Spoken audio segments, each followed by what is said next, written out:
Hey, day 3. What's up, Amanda? Love you so much. Love this story too.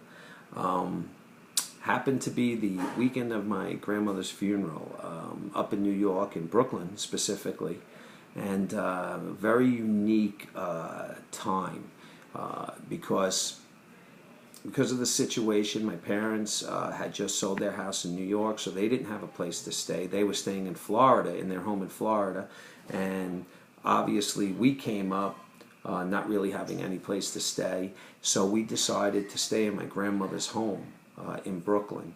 And that just brought around so many different feelings because, not only are we in Brooklyn to honor our grandmother, and I had the opportunity to speak at her funeral, and here I am sitting in her home that I used to sit in when I was a kid growing up, and now my kids got to sit in her home because they never had before.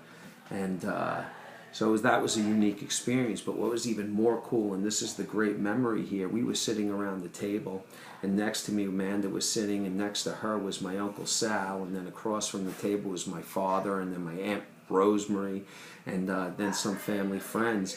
And I was just enamored by the realization that we were sitting around this table with these people and my daughter, and we were in Brooklyn, and I was studying the Word as we were sitting down in front of them. And the word that I was actually studying was 1 Corinthians 13. And really the message that I was just trying to get across, because we had many different belief systems there and all, was just that love believes the best of others, and it hopes for the best for them. And 1 Corinthians 13:7 kind of emphasizes that. And so that's how I was trying to develop the message that I wanted to speak. But as I'm doing this, I'm listening to the conversation, and I'm loving that Amanda is involved in this conversation with these older Amados, and that they're typical New York Italians. So it's loud, and it's talking with hands, and I'm noticing that Amanda's just not used to it because, in comparison to the way things are in my home, compared to the way they were in my extended family's home, which was much more volume, much more activity with their hands. And I found Amanda just moving away from the speech, just like it was like so forceful that it startled her. And just seeing her around this atmosphere was just so funny because it was foreign to her yet so comfortable for me.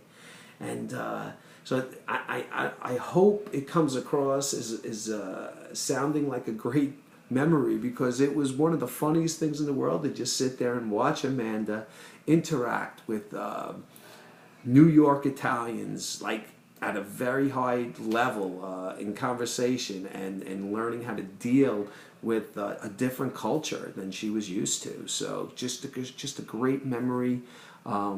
It's amazing how a time like a funeral could bring such a wonderful memory of closeness among a family that we weren't really that close at that point. And it's just heartwarming to think of my Uncle Sal, and that he did speak with my daughter and have a relationship with her at that time. And my dad sitting across the table. It was a memory that I will never forget, and I'm so glad that Amanda was able to be a part of that with me. So here we are, Amanda, day 3. I made it now. And just to give you a little update here, that the next 4 are going to be a little bit tougher for me. So look forward to sharing. I love you, baby. Talk to you tomorrow. Bye.